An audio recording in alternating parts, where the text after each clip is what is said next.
జిల్లా వెంకటాపురం మండలంలో అబ్బాయిగూడెం గ్రామంలో పంట పొలాలకు వెళ్లే దారిని ఇసుక క్వారీ సొసైటీ సభ్యులు కాంట్రాక్టర్లు ఆక్రమించారు. రైతులపై సొసైటీ సభ్యులు దాడి చేశారు. రోడ్డుకి ఎక్కిన అన్నదాతలో ఇసుక క్వారీలో నిరసన చోటు చేసుకుంది.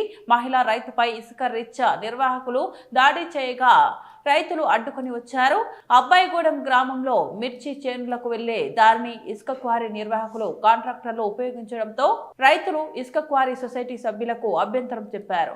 మిర్చి చేనులో పనులు చేయడానికి వెళ్లిన మానటి మహిళ రైతు విజయలక్ష్మిపై సొసైటీ సభ్యులు దాడి చేసి రాళ్లతో కొట్టారు.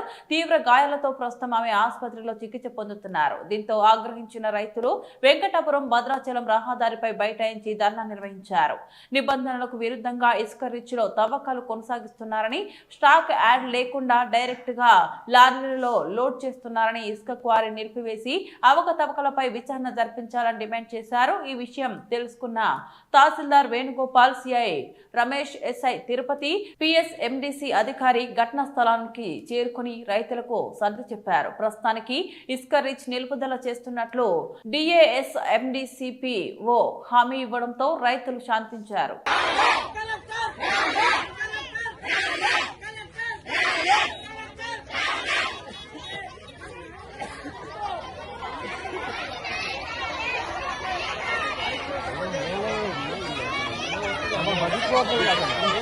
బయట ఉండే మమ్మల్ని బతికున్నాయండి.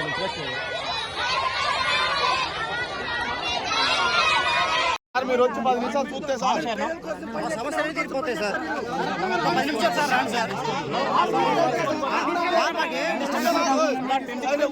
అందరూ టెంట్ కింద కూర్చోమని